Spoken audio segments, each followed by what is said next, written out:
with the latest, the greatest in Central Florida sports. It's Sports Central coming up next.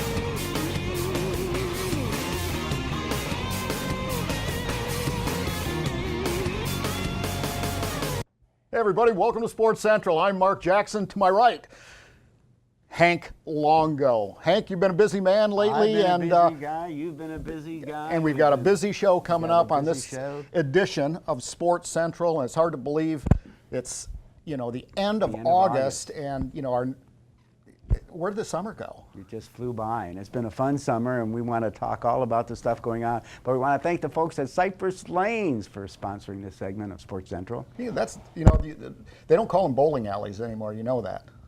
They call them bowling centers. Oh. And this is true story. Okay. That the Bowling Proprietors Association of America didn't like the negative stigma associated with bowling alleys because too many people got beat up in alleys. So they wanted to make them entertainment centers. And see, you'll never know great information you'll get here on Sports Central. That's amazing. I'll bet you every one of you are going to sleep better tonight knowing that. I'm telling you. Well, I'm going to make sure I no longer go to the bowling alleys that I hang out at, the smoky places like that. Well, the smoky places you hang out at aren't bowling alleys. Moving right along in segment one, you want to introduce our first guest, Mr. Jackson? Oh, you bet. Well, the Florida Southern Women's Lacrosse program has grown by leaps and bounds. It's been a true success story here in Polk County. And of course, lacrosse is huge to the north, especially the eastern states. But, our guest, Kara Reber, is one of those young ladies that has just taken the bull by the horns, lacrosse by the horns, and moved it forward. Kara, welcome aboard. Well, thanks for calling me young, first of all. There you go. That's quite a compliment, hanging out with these two guys, I'm telling you. Kara, before we get too deep into it, how did you get into lacrosse? Well, actually, how I started, I kind of got forced into it. I had to coach in high school when I was doing my student teaching, and they needed a JV lacrosse coach. So they took me and a new teacher and threw us in and said, go for it. So that's how I originally started. And then when I got a teaching job, I picked up coaching soccer, basketball, lacrosse, and then eventually got into the college game and working there full time. Well, where'd you go to high school? In upstate New York. Upstate New York. Yep. Okay. You don't pronounce they drive cars. Hey, I was born in New York too, so I thought you were born in Detroit. No, I was born in New York. Moved to Detroit when I was 6. Because my father was transferred. He was the FBI director in Pontiac. In Pontiac, your Michigan. dad was an FBI director too, which a lot of folks probably don't know that Mark and I both had dads that were in the FBI. So another great piece of information here on Sports Central. Moving right along, we'll get you in just a little bit, Kara, here with me, all these fun facts. What a lot of people don't know is that the great football player, Jim Brown, was a lacrosse player. Yep. Before he went into playing football. He was a national champion, actually. Syracuse in upstate New York. Yeah, upstate New York. So this is like a fun game that's really starting to, really spread around the country now, where it was really big up in the east, but now it's really starting to become, very, very popular. Yeah, when we started the program here at Florida Southern, there was only 2 other Division II programs at the time that we started, but now we're entering a conference that there's going to be a total of 7 teams in our conference this year. So it is definitely growing throughout the state. It is more prominent along the east coast of the state and over in Orlando, but we're hoping to bring it to Polk County, a little bit more exposure that way. With it being a new sport in this area per se, how are you getting players? How are you recruiting? Are you having to bring them in from, other states because they are experienced in the sport? Yeah, our college program draws from New York, New Jersey, Pennsylvania, Maryland. We definitely have some Florida people. It's actually grown in Georgia. We have some girls from Georgia on our team. We even had a girl coming from Minnesota. So we draw from all across the country to bring some of the best athletes to our program. That's fantastic. That's, well, you coached in Maryland for 2 years, and Yeah. I'm assuming you have some great contacts up there, which is a great thing. But you guys went 21-3 last year, and were national runners-up. I mean, That's impressive. yeah. I mean, how do you take a program, as young as Florida Southern, and move it to national one of the- runner-up and 21-3 in the Sunshine Conference? That's amazing. Yeah, well, actually, the year before, we were the national champions, which was awesome. Yeah. So to get back to the national championship game was great. Didn't play the best final 30 minutes of the game for the national championship. This next year, it comes to Tampa. So we are really hoping to be able to get back to the national championship again, since it'll be so close to home. Really, it all started from our foundation. We started working right from the beginning and making sure that our culture was great, and started with winning tradition right from the beginning, and have kind of been able to keep going. Explain that a little bit, your winning tradition, so that folks that are, not really familiar with your style of coaching, and what do you bring into the team to get them in that mentality? Well, I think as far as having worked with 2 other college programs before, I think that the number one thing to make your program successful is the culture. And a lot of recruits and student athletes that look to go to a college program, they want to go to one that's going to win, that they're going to have an opportunity to win, whether it's a conference championship or a national championship. They're more likely to go to one that has a winning tradition. And also, we have great student athletes. Our, I think, cumulative team GPA was like a 3.56 last year. Fantastic. And that's with 37 girls on the team that we were able to have that high of a team GPA. We have won the Community Service Award in Division II 2 years of our 6 years in our program. So we just have them do a lot of stuff also outside of the game of lacrosse.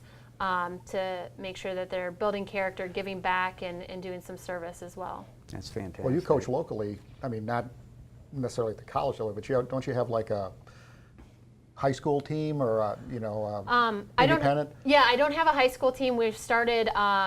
We started as Little Laxers, which was for little kids, kindergarten through middle school, just to introduce it, because it really wasn't very big in Polk County. They just started a high school league last year with 5 teams. My husband actually coaches at Bartow High School, so we get to use his lacrosse knowledge to really help them grow that program there. But started it so that there was an avenue for my children to play, because there was nowhere for my girls to play lacrosse around here. So we've now made it into the Mox Youth Lacrosse program, and we're calling our team the Mighty Mox, for our little kids to play and get out there. And we're hoping to take off with a Polk County lacrosse league. And Jesse Tyler out of Auburndale is trying to get a team out of Auburndale. They're trying to get a team out of Winter Haven, trying to put together a team from Lakeland so that we can play in a league to get the elementary kids in a league, and then the middle school kids in a league, which will help facilitate the high schools getting it going a little bit more and growing it in Polk County. Now, for those folks that are watching the show that aren't familiar with lacrosse, how many players are on your team that are out on the field? On the field that play at one time, there are 12 players. So you have a goalie and then 11 field players. We pretty much talk about it as attack, midfield, and defense. So you play with 4 attackers, 3 midfielders, and 4 defenders. Now the attackers are the ones that are going to try to score the goals. Would that be right? And then the midfielders are the ones that are keeping their attackers from coming. Midfielders kind of do it all. So the midfielders get to play on the offensive end and the defensive end. So you have those 7 people trying to score goals and produce on the offensive end, and then those midfielders will run back on the defensive end if they don't score a goal, and then have to play defense as well with those 4 defenders. And the game is for how long? So we play 2 30-minute halves. Non-stop? It ends up being about a 2-hour game. Oh my gosh. After you score goals and have other whistles for other things, and a 10-minute halftime in between. Okay. Yeah, that's amazing. The program at the college level, of course, feeds from the youth. So in other words, like a pyramid, you have a foundation that ultimately people get higher up they get. but it still all rests on the foundation. Without a large, solid foundation, you're not going to have a lot of elite athletes moving up and so on and so forth. Here in Polk County, if you could, take your magic wand, what would you do to grow a program here in Polk County? It really is getting the word out to more girls. I think soccer is more well known. It's been around longer, so it's really just getting the word out, because lacrosse is a great game. You get to take a lot of aspects of many different games and put it in one. If your kid's a basketball player, your kid's a soccer player, they're going to pick up lacrosse really easily. And I think it's great exercise, a lot of sport, a lot of teamwork, that sort of thing. I think it provides a great opportunity and avenue for them. They just need to know about it. So it's really getting the word out that lacrosse does exist. And not to mention that you're going to get the best coaching in our program, because our college lacrosse players, not only are they hopefully girls that they will look up to and be good mentors and role models for them, but they're obviously at the top of their game as far as lacrosse goes, and they'll be able to instruct all the kids that are in our program. And so now, explain is it a racket that you call it, or there's a name for it? It's a stick. It's a stick. It's a stick. It has, the handle and then the pocket, and you got to keep the ball in the pocket and throw it to the next person, and hopefully they catch it. The whole idea is, and it's not that big though. So no. when it's like a baseball bit almost, but it's it's a little longer. But to be able to throw it, number one, where you want to, has to take a skill, and then being able to catch it, yep. Is that other skill that you've got to learn. And so as you're working your way down the field, hopefully they're going to be catching it and throwing it without messing up, and then somebody's going to try to make that incredible play and score. Yeah, so passing and catching is a huge aspect to our game, absolutely. Like, you got to be good at passing and catching. If you're not, then you better be good at getting ground balls, which is what we call when the ball hits the ground, how to be able to scoop the ball up and get it to the next opponent, for sure. You interested in playing lacrosse? Yeah. That'd be kind of fun, wouldn't it? I think it would be a lot of fun. Well, I'd love to have you out for a game this year, for sure. Where do you guys play? So they're building a new stadium on campus for us right now. It used to be just a soccer field, but now they're turning it into a standalone softball field, and then there's a standalone lacrosse and soccer field that will be played right off of Frank Lloyd Wright Way, right behind the gym on Florida Southern's campus. So we start in the spring, will be our regular season, which will count going towards the national championship. We will play a couple times in the fall for practices. Yeah, it'd be cool to have that out at Lake Myrtle. Yeah.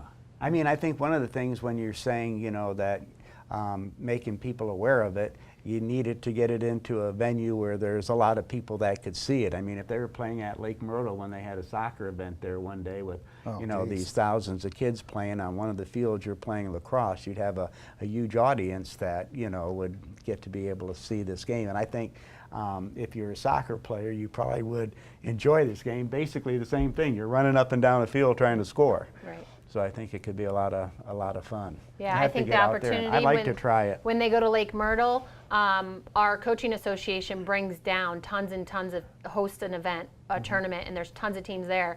But unfortunately, at the time, all the fields are used with lacrosse, so there aren't those other athletes that'll be there to pick it up. But that's a good idea for sure. Yeah, sounds like a winner. Well, Kara, thanks a million. Thanks for having me. Oh, absolutely. Coming out and playing with you. All right. People want to get a sounds hold of good. you. How do they do that? They say, hey, look, my kids would love to play lacrosse. Yes, so if they're interested in playing lacrosse, we have a website. It's just www.reberlacrosse.com, R-E-B-E-R, lacrosse.com. Okay. There is also a link on our Florida Southern Women's Lacrosse website for our Mox Youth Lacrosse program, and you can find us through fscmox.com as well. Fantastic. Wonderful. Great stuff. Really All right. appreciate you Thank coming you. on board. Appreciate Appreciate your time. Thank you. Thanks. You're welcome. Well, everybody, one of the things that athletes enjoy, certainly about coming to Polk County, tons of things to do. Of course, Legoland, Bach Tower, the Detroit Tigers in the spring. But we also have some hidden gems, if you would. And one of those gems is the city of Bartow.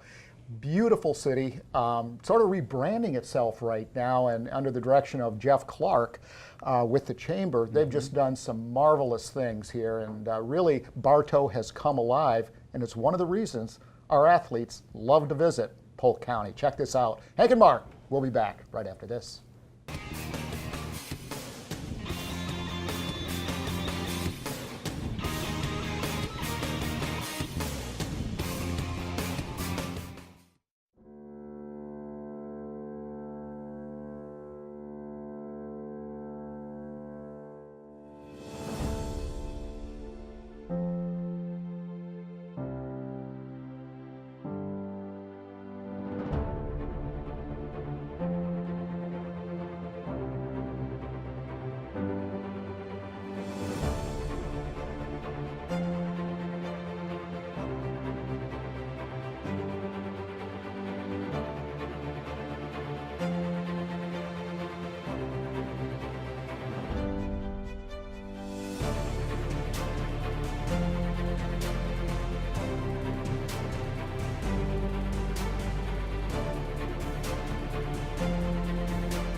everybody, welcome back to Sports Central. I'm Mark Jackson if you're just joining us. And of course, to my right, no introduction needed, but I will anyway, Mr. Hank Longo. Thank you. You know, and Hank, you've been a busy guy. You've been announcing and doing all sorts of shows, really promoting the new water sports complex at Lake Myrtle. It's been a lot of fun. I was at the Junior U.S. Open in Mobile, Alabama, and then I went to the Southern Regionals up in Tuscaloosa, Alabama, and then I just got back from the National Championships in Austin, Texas, and it's really exciting to be able to share with everybody this new foundation headquarters. USA Water Ski headquarters is going to be at Lake Myrtle Park. We've got the cable park going in, and then we're working on a new tournament ski lake, so hopefully we can get some of the biggest pro tournaments here in, you know, the water ski capital of the world. So it's been neat to be able to be on the road and being with all the, you know, the water skiers and sharing the vision and what's going to happen with this wonderful new chapter in the sport of USA Water Ski Foundation. Well, it's going to be a renaissance of sorts, and hopefully a revitalization of the great sport of water skiing and wakeboarding. In fact, I couldn't sleep last night having visions of things that we could do with the Malibu Open here. So it's it's exciting. It's already got me imagining. Yes, very much so. Sounds great. Well, speaking of great and wonderful stuff and superb events, we've got one coming up. Oh, this is a big one. And we have a special guest. We do have a special guest, but we have to thank Hall Communications, first of all, for sponsoring the second segment of Sports Central. And Anitra Goddard. Hi. Hi. Good to be back. Good to have you back. I love you look coming on awful here. fit for some reason. Yeah, it's my job. So. Well, tell us about your great event coming again for how many years now? This is our 5th year. Wow, fantastic. Year. Yes, we've grown. It's a fitness competition. We've grown it from our first year was downtown Lakeland, Kentucky Avenue. We shut down the street. We had 128 competitors, about 700 spectators. Last year we had 558 competitors over 2 days with 7,103 heads came through the gates out at Sun and Fun this last year. So. That is a phenomenal amount of people coming to Polk County. Oh, yeah. And I know a majority of them, are they from out of town, in town? Actually, yes, the majority of our competitors are from the Orlando and Tampa areas. So, I mean, Polk County, it literally is right in the center. It's just 30 minutes from everywhere, so it's a great location to host something like this, you know? Definitely. Well, you know, this is the 5th year, and it's being held on the Sun and Fun campus, which is an unbelievable facility. I was just out there this morning meeting with Lights and Greg Gibson about some of the plans that they have, and the Hangar A they plan on turning into more of an event, special event type of a deal, and so we'll be excited to and be working towards having that number 6 Yes, competition. well, I was out there measuring for some of our events, and some of the improvements they're doing on the grounds have just been incredible. I can't wait to see the finished product. It's going to be nice. Well, what'll be nice too is, you know, certainly the Lakeland Center is, you know, with the repurposing is going to be phenomenal. But then there's another facility in Winter Haven that is opening up November of 2019, 85,000 square feet. Wow. So it's a field house and convention center there. Huh. I've got a couple of other event ideas up my sleeve, so I have to keep that in mind. Some of the gems of Polk County, but you know, CrossFit has had some good press, some bad press, and so on, but it's still a tough sport. How do you judge? You know, how is that for people that aren't familiar with competitive CrossFit? Okay. What are the judges looking for? Okay, so it is a pretty detailed process of how we go about doing a competition. We have 15 divisions at my event, so it's all encompassing. We go from beginner all the way up to elites. So we make it that my best thing is every year I have someone that comes up, hugs my neck, says thank you. They've only been doing this for 3 months, and this was their first competition. So we scale the moves down. We program what we're going to have the elites do, and then we take it down for each division after that. So, and then we make the movements that we choose for the events really easy to judge. So there's less room for human error. So, like, what are some of the moves? Yeah, what are they doing? So, I've seen it on TV, and it's pretty. If you've never seen this, it's fascinating because these folks are in good shape. The ones that you get on TV are the elites. You're looking at like the top 2%. Yeah, and I mean, but the strength that they've got to do these Strength, maneuver power, and yes. power. And so we construct this huge rig, like a gymnastic rig, in the middle of the hangar A, and people will be doing pull-ups. They'll be doing gymnastic movements like what we call muscle-ups, plyometrics. There'll be Olympic weightlifting involved. So snatch, clean and jerk, things of that nature. So it's barbells, kettlebells, boxes, body weight, running, anything that is fitness related and can be tested. Okay. Yeah. wow. That, I was up in, we were talking off camera, and I flew into Madison, Wisconsin for a show I had to do up there. You were there for the games. And they had the CrossFit Games. Yes. So 650, so I'm getting off the plane. When I was on my return flight, getting on the plane, and all these CrossFit people, are running around with their shirts and, all the paraphernalia and that type of stuff. But it's huge. I mean, they had 650 people there. It just, these are the best of the best. So that's the elite, right? Oh, absolutely. So what I'm really proud of is it's called the Central Florida Throwdown. And my goal when putting this on initially was to find the fittest people in Central Florida, and I was really proud that my top 4 male elite finishers last year all made it to regionals. Now in CrossFit, our region had over 17,000 competitors in the men's elite, and they only take the top 20 out of all those people, and my top 4 podium finishers made it to regionals last year, and one of them made it to the games. So I feel like a proud mom this year. Yeah, that's pretty fantastic. Cool. Now, how much are they training? I mean, there's a lot of different maneuvers or exercises, however you define them, that they've got to do. So how is their training during the week to prepare for an event like this? So your elites are training 2 to 3 hours a day. Not all at once, of course. They break it up because you have to test so many different modalities, and you never know what HQ is going to throw at you until the last minute. What's HQ? CrossFit HQ, headquarters that does the programming for the game. So yes, us commoners, yeah, we don't get all the sorry. acronyms. So, it could be a 5K, it could be a triathlon, or it might be heavy deadlifts. You don't know. So you have to train strength. You have to train power output and endurance. You have to have a good balance of all of it if you're going to succeed and be a successful elite exerciser. Wow. I was getting off the plane in Madison at Truex Field.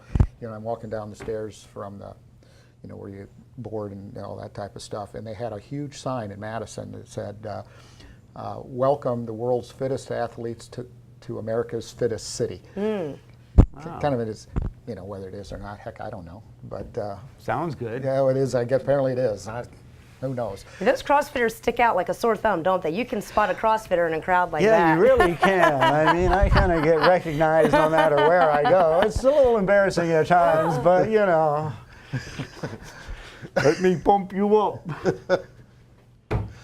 Good stuff. Moving right along. Yeah. One of the things we definitely need to talk to you about, because there's a lot of people doing CrossFit. I mean, on the way to Lake Myrtle, every day, go by, there's a CrossFit place there in Auburndale. There used to be one downtown, but there's a lot of these CrossFit just, popping up all over the place. How can people get involved? I mean, what's your recommendation? Is there a website to go to? To get involved for and to do the exercising? For both, for the competition as well as far as getting involved. Okay. Well, there's lots of ways to get involved. If you're interested in doing fitness for your own, personal well-being, you can just go to the hqcrossfit.com and you can go to the map and find the closest CrossFit gym to you, and you basically interview them. There are so many of them, and they all have their own culture. So you want to find where you fit. Good advice then. Yeah. Like I'd try out all of them and see where you feel like they fit. Most of them offer a free community class for people to come try it out. So you can do that. Now, as far as Central Florida Throwdown goes, you can register at cfthrowdown.com. We have lots of volunteer opportunities, anything from changing weights for people that want to be close to the action to, we need somebody to man the water bins, selling waters, and, the kids' tents. And we have all kinds of duties that need to be filled. We're having a Friday night, we're having a concert out there, a small concert, and we, I forgot where I was going with that. Lots of activities. The Veteran Suicide Prevention Project, that's what it was. Okay. So we're doing that. We're doing an oath-taking ceremony at the beginning of our opening ceremonies on Saturday morning. And this event always benefits a veteran organization. So it's going to be pretty emotional. It's going to be exciting. Lots going on. I mean, you do not have to be a fitness nut to come out and enjoy Just this. watch it and enjoy It's just great entertainment. Of course, Sun and Fun with a beautiful campus there. You'll have food and beverage, and Oh, yeah. you know, and all of that stuff. The dates again. September 15th, 16th, and 17th, and all that information is available on our website. Okay, September 15th, 16th, and 17th. And the concert is when? Friday night, 7 Friday p.m. night? 7 p.m. Better take Kim over there. Sounds like a fun time. Oh, it's a great time. I've been wanting to get out there and do it, and every year when you've had this, I've had something else going on where I haven't been in town, but I think I'm in town, and if I am, I'm going to get out there. 'Cause I think Well, it'd we be do have a neat master's thing. division now. We just put in, so just You saying. have a master's division. Do you have an old geezers division? Yeah. Whatever. Yeah. I train on a regular basis, so I'm ready. Come out. Okay. I'm ready. He trains refrigerator to the couch. It's all good, right, buddy? It's all good. Yeah. You got your training shoes on. You better I've got my, no, I don't have my training shoes. I've got my dancing shoes on. Well, show Anitra your dancing shoes. I want to see these. I heard about. Oh, those are amazing. I love those. Russ, can you zero in on those shoes? That is no, amazing. Russ refuses.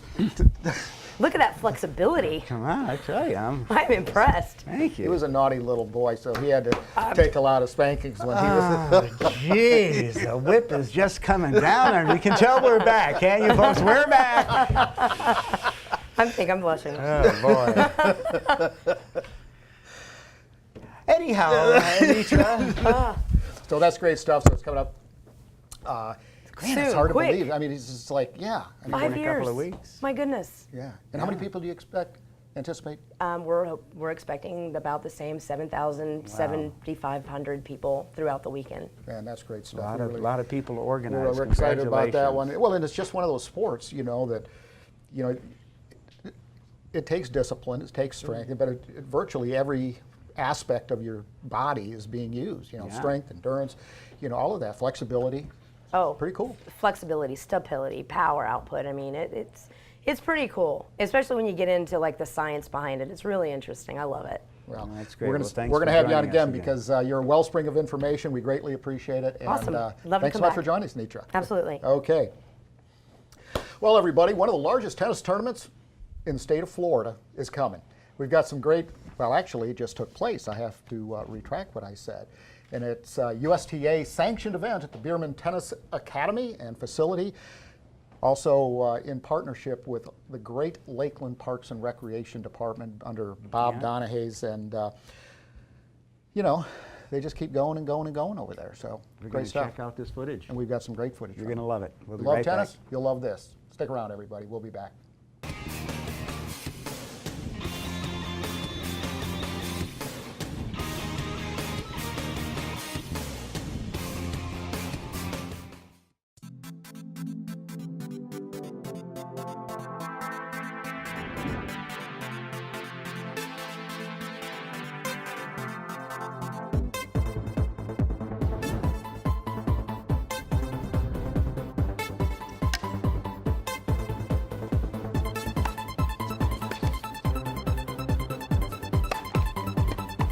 We have kids from all over the state come to play this. You have singles and doubles events, and a lot of good players from some academies around Florida, and local players come out to play.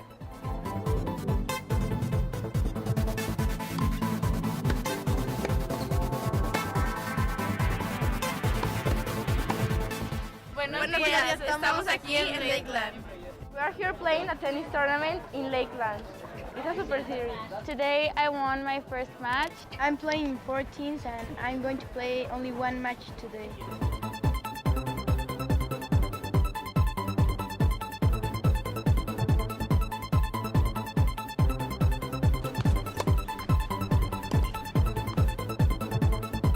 I served very good and was very consistent with my forehand. Score was 6-0, 6-0. You have to make 4 points to make a game, and you have to make 6 games to make a set, and you have to make 2 sets to win.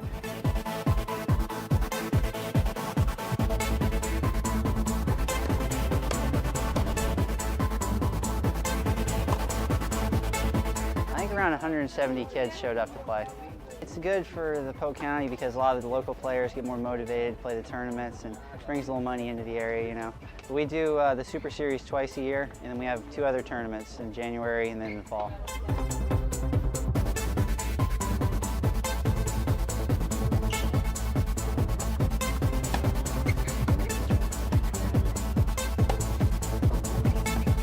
Been playing for 5 years, and I train at Gazar's Tennis Academy, which is down in Kissimmee.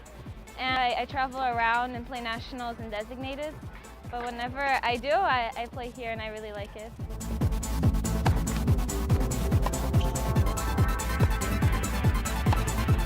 I'm trying to go pro right now. I played this tournament probably since I was 10 years old, and I won it a couple times in the 18s and 16s.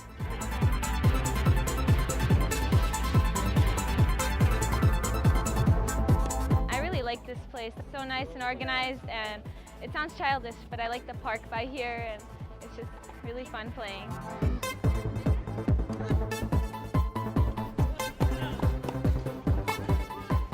Pretty much you start off to play futures, and you got to qualify, and they all over the world really. Florida, all over America, Mexico, international. But right now I'm going to try to stick in Florida and see if I can get going, you know.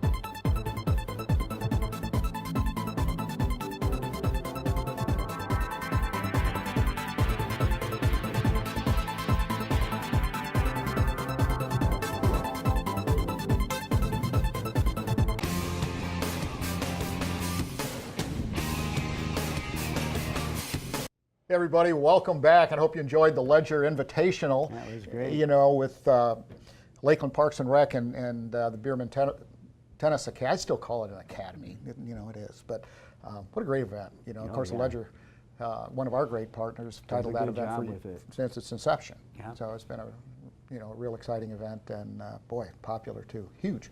Yeah. Absolutely huge.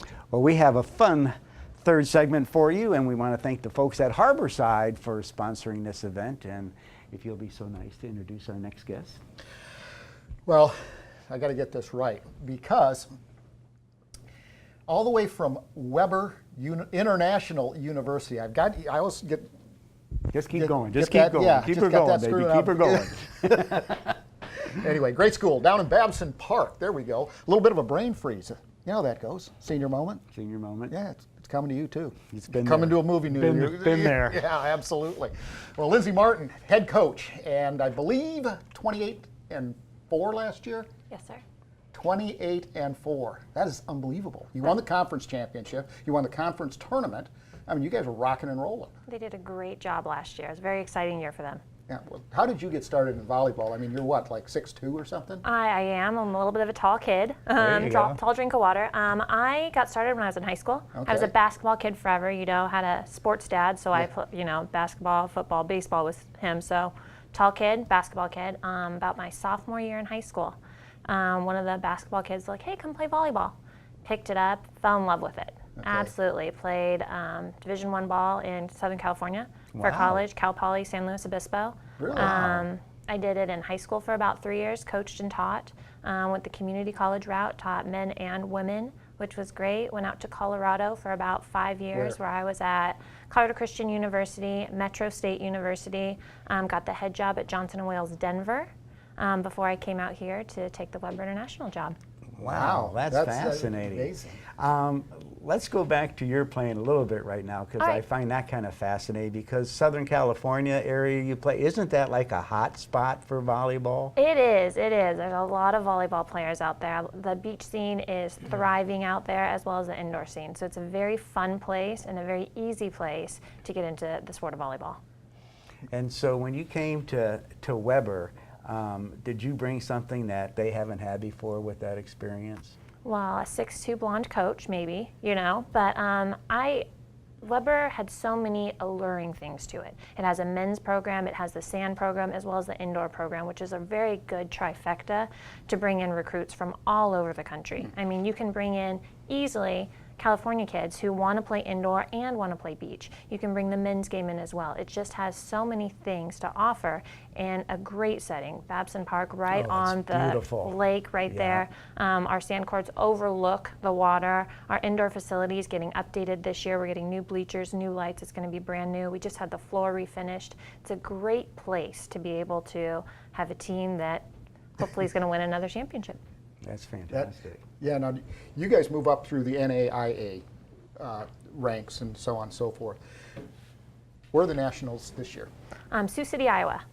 First week in December. That's where they've been the last couple of years. Okay. So I have yet to be a member to be able to go there, but I'm excited to hopefully make our first journey there this year. Sioux City, Iowa. Sioux City, Iowa. Don't ask me how to spell it. I always spell it wrong. Yeah, it's on the western border of Iowa, you know, and it's right there by Dakota, South Dakota. By South Dakota. Yeah, the Badlands and all of that stuff. Now, when is your season? Our season's right now. So We've you're actually playing right already now. competed. We are Okay. already 3-1. We went to the Faulkner Invitational last weekend. Next weekend we'll be up at Lindsey Wilson College in Kentucky. Wow. And our first home games are September 8th and 9th. Wow. That's fantastic. And people, Now, I mean, anybody can come watch, right? Anybody can come watch. We'd love to have you. We'd love to have any of the viewers come watch. It's a very fun and exciting, fast-paced sport. Our girls are energetic. They cheer. It's a great sport to watch. Well, yeah, of course. And they have a men's program there as well. Who's coaching the men's program now? William McPhee just took over our men's program. We're very Okay. excited. This will be our inaugural year in the NAIA. So they've been a club sport before. This will be their first year. He brought in a great recruiting class. Very excited to have them on board as well. And academically, how do the girls do? Academically, the girls are pretty good. We're getting better. Yeah. We're getting better because I'm going to make them get better. Yeah. I have always put a big emphasis on academics. I have 2 master's degrees myself. So there's In what no fields? Kinesiology and education.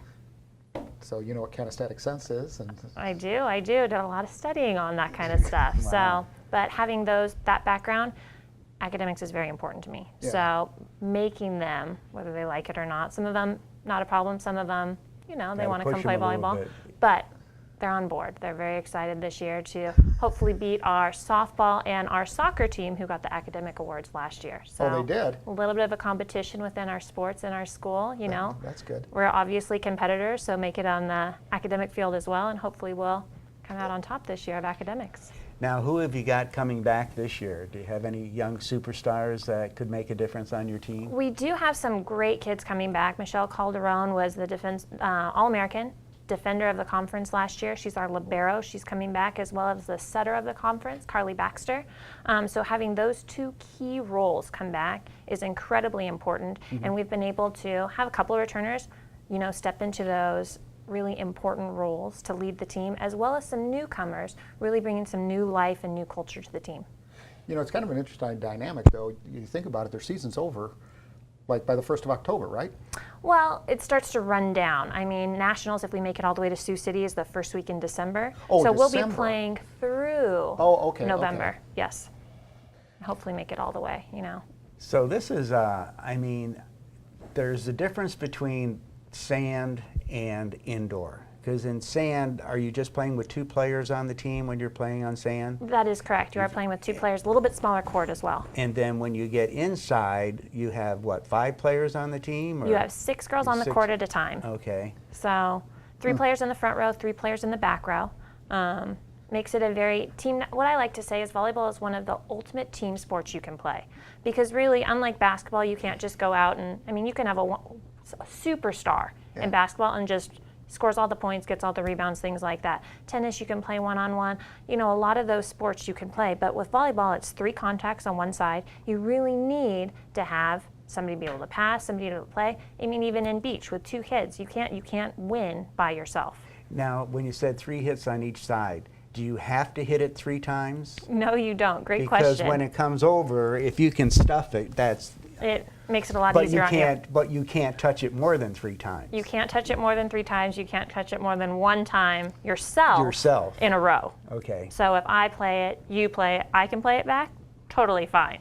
But if I play it again, it's a no-go. whistle's going to blow, somebody's going to yell at you, it's not going to be good. So when you get with the 5 players, I'm fascinated by watching volleyball because it's how quick they move Yes. and how they can save these shots that get hit low. The high shots are one thing, but to go down and get a ball that's almost hitting the ground, or it's going to hit the ground if you don't. It's amazing that they can, get to the ball, get it up so somebody else can set up for the shot. But the real teamwork comes in setting up that shot. It really does. It really does. There's a lot of things that play into it. Coming back to your thought on how people dig the ball up off the ground, we've brought in, at other places I've been, speed guns to see how hard and how fast these girls are hitting. And they're hitting, some of them in the 40 mile an hour. And to be able to read that, get underneath it, and get it up before it hits the floor. Not just catch it, not just get it in some direction.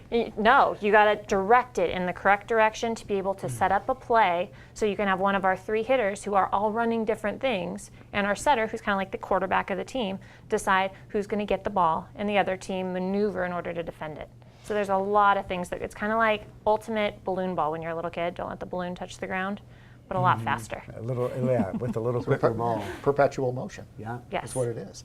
But there's a big strategy involved in it too. I mean, there's a lot more that goes on than you really think with volleyball. They're just not hitting it back and forth, like you're at a party or something like that. Well, yeah, you've got to be paying attention to where the people are on the other side of the court. Oh, yes. As to how you're setting up the shot and where you're seeing the space where you hopefully can get the ball to go without them getting to it. That's exactly correct. So there's just a lot of teamwork, I think, in communicating with everybody's got to be able to kind of see the same thing out there in order to work with each other. There's a lot of variables and a lot of communication in order to make it all work the way we want it to. So if somebody on the other side is moving, then whoever would be calling the play has got to get everybody to adjust to that movement. And so there's probably some strategies, even faking people out, where you go over there because I think they're going to go there and then actually go the other way. That's exactly correct, and that's if everything goes right and we pass it where we're supposed to pass it to. Now then everything else has to change if we accidentally don't pass it to where we're supposed to pass it to, and still make it run where it's an offensive play. So backup plans aplenty. Good strategist. Of course, California girl. Yes, sir. And all of that type of stuff. The professional ranks, is it a realistic aspiration for college? What do you mean girls? professional ranks? Well, to compete professionally? Yes. It is. It really is, and it depends on what level you want to compete at. There's plethora of opportunities overseas if That's you a want to big word. compete. To compete indoors. I've had multiple friends go over play professionally in France, all throughout Europe. If you want to maneuver more of the beach scene, that's also becoming more and more readily available, especially here in the States. We have a ton of girls on our team this year who I'm sure will strive to do that. We have freshmen that we just took on from Finland who will be taking a week off school and a week off our team to go back and compete in the European National Championship for her country. Oh my gosh. So I mean, it's already a reality for some of the girls on our team. Well, then what about Olympics? What about the Olympics? Well, it's always a opportunity, but you still have to make it. I mean, they can't just say, I want to go to the Olympics and get there. No, but I mean, they can get there. But there's that opportunity as well. If they train, yes. Now, USA Volleyball is based out of Colorado Springs, but That is correct. the headquarters for beach, is it one and the same?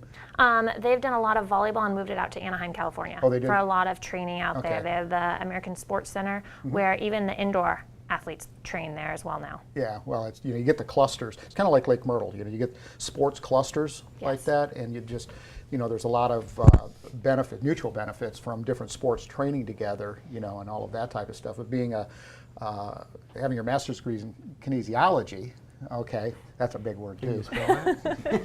Most of the time when I say that, people say, "Oh, God bless you." And I'm Yeah. like, "Thank you."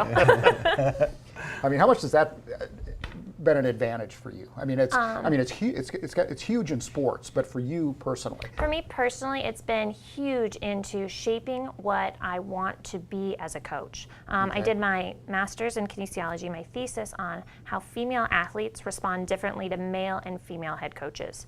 And having only had male head coaches, except for JV basketball, I had a female coach there, it really framed how I thought and how I went into coaching my later years in coaching. Because what I found in my research is that female athletes, when having a male coach, respond to more of a dictatorship.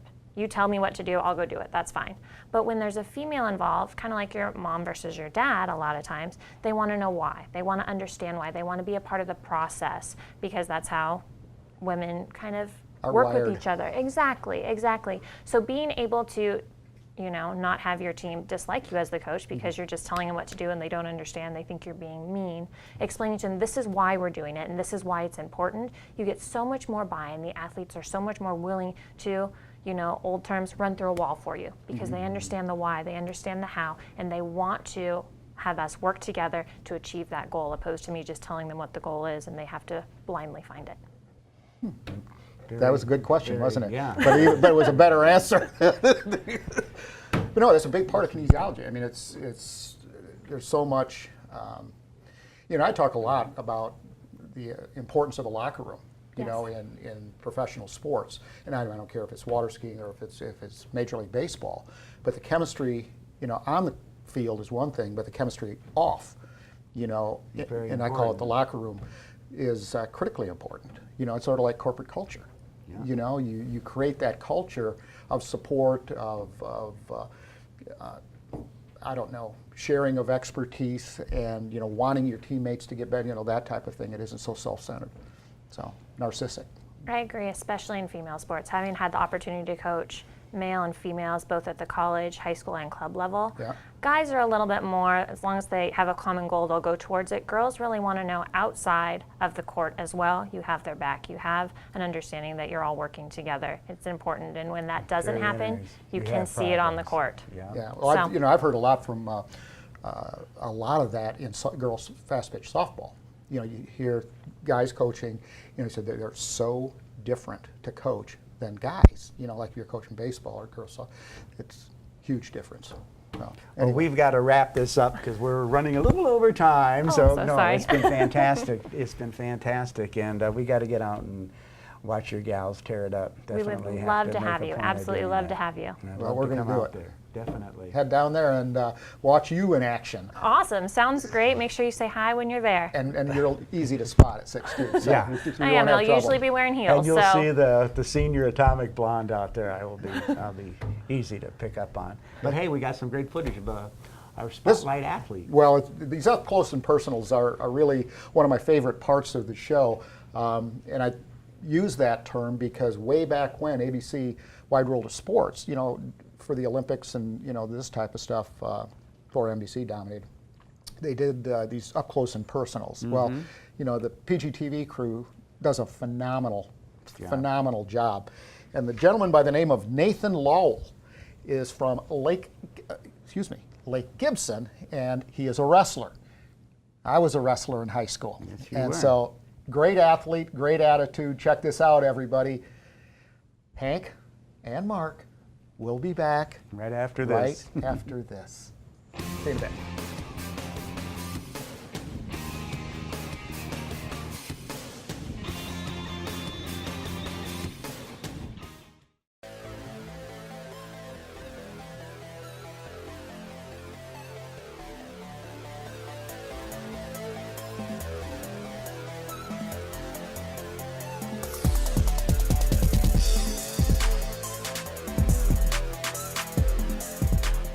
I played soccer my whole life and then kind of got bored of that, so I played football a couple years because my dad played football.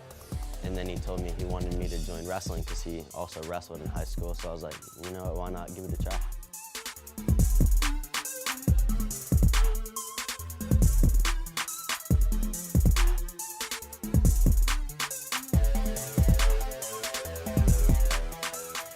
You have to work out a lot more, like on your own time. You have to eat better. You can't really go out and go to parties, and you always have to be focusing on like what to eat, when to work out, and stay on a certain schedule. I don't know, if like you have a lot of energy all the time, or a lot of wrestlers, they have ADHD or some thing where they can't stop moving, so wrestling help. Like we have 3 or 4 kids with ADHD on our team. So it kind of like uses up their energy and gives them something to do, and keeps people who don't have a great lifestyle busy, and it kind of like keeps them in check.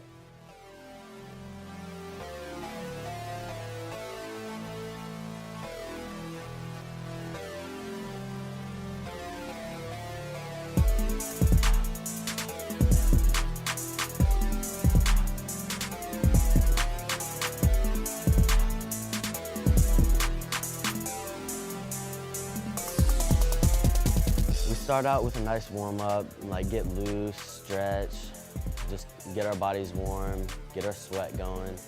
And then usually during season, the practices are a lot more intense. So we'll go through a really, really hard drill and try to get as much weight off as possible. And once we get that good sweat going and we get a lot of drilling done, then we'll start to go like live wrestling, like real matches in practice. In the wrestling room, when we're practicing, if we see somebody slacking, we won't let him slack. We keep him up. We don't let him shortcut. We don't let him make the mistake. We'll help him through it. And then even outside the wrestling room, we're all a family. We all hang out. We do everything together. We're a big family. Seeing teammates succeed and winning state titles and getting those national titles, it kind of just pushes me to be better. Like I want that for myself, you know?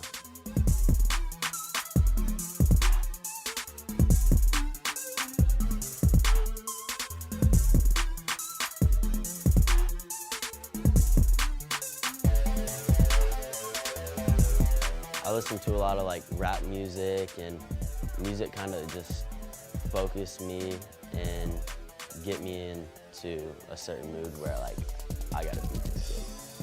In Michigan, whenever we went up to our national tournament in the fall, I was wrestling and I wasn't expected to beat a kid from Michigan actually. And I was losing by like 3 or 4 points and actually came back. And I beat him by 4 or 5 points, and he ended up winning state that year, so that was a big accomplishment for me. You always want to think that you can beat anybody. Like no matter who you go out and wrestle, you're gonna beat them.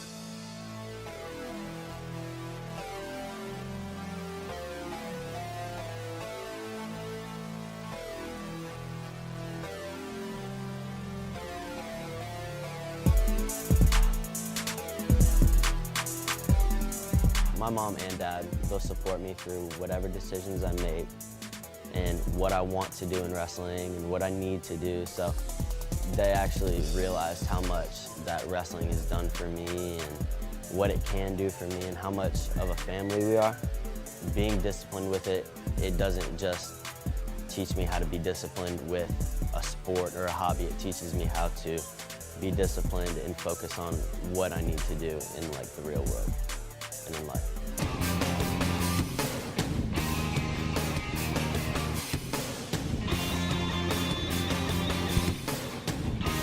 Hey everybody, welcome back to Sports Central, segment number 4. Mark Jackson along with Hank Longo. Thanks so much for joining us. Wow, we've had 3 special guests. What a fun show. Yeah, That's and some great. real talent, and it's just like, holy smokes, this is, we are a Wonderful. blessed county. Yeah, we really are, and we have some great universities in our community that, you know, it just, it's fantastic. When you see the quality of the coaching, you know, Lindsay Martin comes in here from, you know, California through Colorado. I think she was at Johnson and Wales in Denver. Maryland And you know, yeah, exactly. Kara was, you know, a lot of her training on the East Coast with lacrosse. Yeah. But it's all the sports, you know, not necessarily mainstream, basketball, football, hockey, you know, those types of things, but Olympic sports, with the exception of CrossFit. But I wouldn't be surprised to see that in the Olympic Games. Some of the best in the country, national champions. Well, hey, big thank you for a segment. Want to thank the folks at Hampton Inn Lakeside for all their support, and kind of run through these quick. You know, we get having fun interviews and kind of shortens up announcing some of the events that are going on. But there's a lot to look to and for out there, everybody. You know, I really having a hard time, you know, getting it through my head that next month, you know, for me, September starts the fall. Yeah. You know, and it's just like. And September 9th to 11th at the Bierman Family Tennis Complex is the Coleman Junior Series. We've got that event coming up. Well, it's huge. You know, it's a huge event. They've, you know, when it comes to tennis in Polk County, you just can't say enough about, you know, what they've done there at the Beeman. Of course, he's a Hall of Famer. Tennis Complex, yeah. So Dave's done a great job there, and the Bierman Family Tennis Complex. I got to get that right. I keep calling it an academy because I think part of it is knowing Dave himself, Dave you know, himself, and what a great mentor and coach he was. Well, but he runs more like an academy. It's just, you know, that style, and you know, he just does a fabulous job. You bet. And Tuesday, September 12th to Sunday, September 17th, the Universal Shooting Academy is going to have the U.S. IPSC Pistol Nationals. So another very unique event that we host here in Polk County. Trying to get that for 5 years, everybody. A little inside information there. Been doing some negotiations and continuing to look to and for the shooting sports as a huge economic driver here, and of course that's in Frostburg. Well, we've got to say thank you to some people. To a bunch of folks. Party Rentals Unlimited, Posto 9, Regal Palms, Hyatt Place Lakeland, and the Hampton Inn Winter Haven. Thank you so much for all your support. Oh, they're fantastic partners, and we appreciate everything that they do for us. Well, everybody, our next live show, September 8th. Hank and I will be out and about, but we will be back here, we'll be here September in town, 8th. Looking forward to seeing all of you. Thanks so much for joining us, everybody. And don't forget, our sister show on WLKF on Thursdays at 5 o'clock. Mark Jackson for Hank Longo and all the great folks at PGTV. We'll see you again next time.